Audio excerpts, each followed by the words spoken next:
തിരുവനന്തപുരം കാര്യവട്ടം ക്യാമ്പസിനുള്ളിലെ ടാങ്കിനുള്ളിൽ അസ്ഥികൂടം കണ്ടെത്തിയതിൽ പോലീസും ഫയർഫോഴ്സും പരിശോധന നടത്തി. ടാങ്കിനുള്ളിൽ നിന്ന് അസ്ഥികൂടം പുറത്തെടുക്കുകയാണ്. ഇപ്പോൾ ഫോറൻസിക് സംഘവും ഡോഗ് സ്ക്വാഡും സ്ഥലത്തെത്തിയിട്ടുണ്ട്. വിവരങ്ങൾ ഷിജോ കുര്യൻ നൽകും. ഷിജോ, എന്താണ് സംഭവം?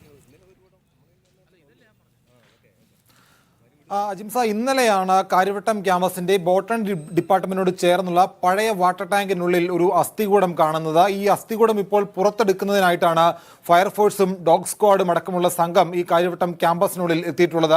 ഇത് ഇപ്പോൾ ഈ വാട്ടർ ടാങ്കിന് ഏതാണ്ട് വർഷങ്ങൾ പഴക്കമുണ്ട്. ഏതാണ്ട് 15 അടിയിലേറെ താഴ്ചയുണ്ട് എന്നാണ് ക്യാമ്പസിലെ ജീവനക്കാരൻ പറയുന്നത്. പുതിയ വാട്ടർ ടാങ്ക് നിർമ്മിച്ചതോടുകൂടി പഴയ വാട്ടർ ടാങ്ക് ഉപയോഗശൂന്യമായി കിടക്കുകയായിരുന്നു. അവിടുത്തെ കാര്യവട്ടം ക്യാമ്പസിലെ ജീവനക്കാരൻ ഇന്നലെ അതുവഴി പോയപ്പോൾ ഈ വാട്ടർ ടാങ്കിന്റെ മുകളിൽ എന്തോ ഒരു അസ്വാഭാവികമായ തരത്തിൽ എന്തോ കിടക്കുന്നത് കണ്ട് പരിശോധിച്ചപ്പോൾ ടോർച്ചടിച്ച് താഴേക്ക് നോക്കിയപ്പോഴാണ് ഈ ടാങ്കിനുള്ളിൽ ഒരു അസ്ഥികൂടം കണ്ടത്. ഇന്നലെ ഫയർഫോഴ്സ് ഈ സ്ഥലത്തെത്തി ഇറങ്ങി പരിശോധിക്കാനുള്ള ശ്രമം നടത്തിയെങ്കിലും ഇന്നലെ രാത്രി അതിന് കഴിഞ്ഞിരുന്നില്ല. ഇന്നിപ്പോൾ കൂടുതൽ സംവിധാനങ്ങളുമായിട്ടാണ് ഫയർഫോഴ്സും ഡോഗ് സ്ക്വാഡും ഈ ഫോറൻസിക്കും സ്ഥലത്ത് എത്തിയിട്ടുള്ളത്. എന്തായാലും ഇപ്പോൾ ഫോറൻസിക് സംഘവും ഫയർഫോഴ്സും ഈ ടാങ്കിനുള്ളിൽ ഇറങ്ങി ഈ അസ്ഥികൂടം പുറത്തെടുക്കാനുള്ള ശ്രമത്തിലാണ്. ഇത് പുരുഷന്റെ അസ്ഥികൂടമാണ് എന്ന് സംശയിക്കുന്നതായിട്ടുള്ള സൂചനകളും ഇപ്പോൾ പുറത്തു വരുന്നുണ്ട്. എന്തായാലും ഇത് ആത്മഹത്യയാണോ അല്ലെങ്കിൽ ആരെയെങ്കിലും കൊന്നുതള്ളി ഈ ടാങ്കിൽ കൊണ്ട് ഇട്ടതാണോ എന്നുള്ള സംശയങ്ങളൊക്കെ പുറത്തു വരുന്നുണ്ട്. അല്ലെങ്കിൽ ആത്മഹത്യ ചെയ്യാൻ വേണ്ടി ഈ ടാങ്കിനുള്ളിലേക്ക് ഇറങ്ങിയതാണോ അല്ലെങ്കിൽ കൊലപാതകമാണോ അടക്കമുള്ള സംശയങ്ങളും പോലീസ്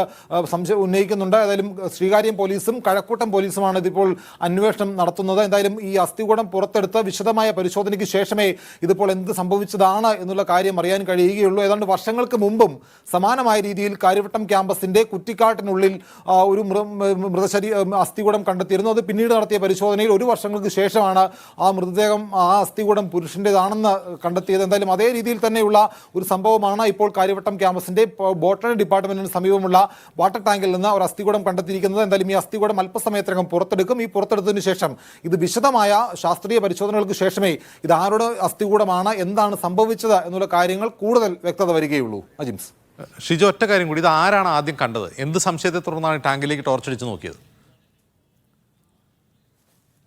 അജിംസ, ഈ ക്യാമ്പസിലെ സുരക്ഷാ ജീവനക്കാരൻ ഇന്നലെ ഈ പ്രദേശത്തുകൂടി ഇങ്ങനെ നടന്നു പോവുകയായിരുന്നു. അപ്പോൾ പഴയ വാട്ടർ ടാങ്കിന് പുതിയ വാട്ടർ ടാങ്കിന് സമീപത്ത് നിന്ന് ഏതാണ്ട് കുറച്ച് അകലെ മാറിയാണ് ഈ പഴയ വാട്ടർ ടാങ്ക് സ്ഥിതി ചെയ്യുന്നത്. അപ്പോൾ ഈ പ്രദേശത്തേക്ക് നോക്കിയപ്പോൾ ഈ വാട്ടർ ടാങ്കിന്റെ മുകളിൽ ഒരു കുട പോലെ എന്തോ ഒരു വസ്തു കണ്ടു എന്നുള്ള വിവരമാണ് ഇദ്ദേഹം ആദ്യം പറഞ്ഞത്. ആ കണ്ടതിന്റെ അടിസ്ഥാനത്തിൽ ഇദ്ദേഹം ഈ വാട്ടർ ടാങ്കിന് മുകളിലേക്ക് കയറുകയും അവിടെ വെച്ച് ഈ ടോർച്ച് അടിച്ച് താഴേക്ക് നോക്കുകയുമാണ് ചെയ്തത്.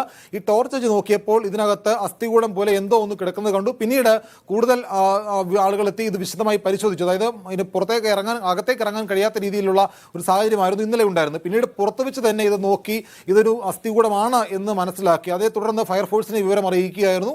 ഫയർഫോഴ്സ് ഇന്നലെ തന്നെ സ്ഥലത്തെത്തി ഇത് പുറത്തേക്ക് എടുക്കാൻ ഉള്ള ഒരു ശ്രമം നടത്തിയിരുന്നു. പക്ഷേ ദൗർഭാഗ്യവശാൽ ഇന്നലെ അതിന് കഴിഞ്ഞിരുന്നില്ല. ഇന്നലെ തന്നെ അത് മനുഷ്യന്റെ അസ്ഥികൂടമാണ് എന്ന് തിരിച്ചറിയാൻ കഴിയുന്ന രീതിയിലായിരുന്നു. എന്തായാലും ഇപ്പോൾ അത് പുറത്തേക്ക് എടുക്കാനുള്ള ഒരു ശ്രമമാണ് നടത്തുന്നത്. എന്തായാലും ഇത് പുറത്തേക്കെടുത്ത് കൃത്യമായ പരിശോധനകൾക്ക് ശേഷം മാത്രമേ ഇത് പുരുഷന്റെ അസ്ഥികൂടമാണോ സ്ത്രീയുടേതാണോ അങ്ങനെ കൃത്യമായിട്ടുള്ള ഒരു നിഗമനത്തിലേക്ക് എത്താൻ കഴിയുകയുള്ളൂ. എന്തായാലും ഒരാൾക്ക് മാത്രം ഈ നൂഴ്ന്നിറങ്ങാൻ പറ്റുന്ന രീതിയിലുള്ള ഒരു സംവിധാനം മാത്രമാണ് ഈ വാട്ടർ ടാങ്കിനകത്ത് ഉള്ളത് എന്നാണ് നമ്മൾ മനസ്സിലാക്കുന്നത്. അങ്ങനെയെങ്കിൽ ഈ പുറത്തുകൂടെ അകത്തേക്ക് ഇറങ്ങി കയറ് കെട്ടി ആത്മഹത്യ ചെയ്തതായിരിക്കാം എന്നൊരു നിഗമനമുണ്ട്. അതേസമയം മറ്റാരെങ്കിലും കൊന്ന് ഈ ടാങ്കിനുള്ളിൽ അവിടുത്തെ കമ്പിയിൽ കെട്ടിത്തൂക്കിയതാണോ എന്നൊരു സംശയവും പോലീസ് ഉന്നയിക്കുന്നുണ്ട്. എന്തായാലും വർഷങ്ങളായിട്ട് ഉപയോഗശൂന്യമായി കിടക്കുന്ന വാട്ടർ ടാങ്കിനുള്ളിലാണ്, അതായത് കാര്യവട്ടം ക്യാമ്പസിനുള്ളിലെ ബോട്ടണി ഡിപ്പാർട്ട്മെന്റിന് സമീപത്ത് വർഷങ്ങളായി ഉപയോഗിക്കാതെ കിടക്കുന്ന വാട്ടർ ടാങ്കിനുള്ളിലാണ് ഇത്തരത്തിലുള്ള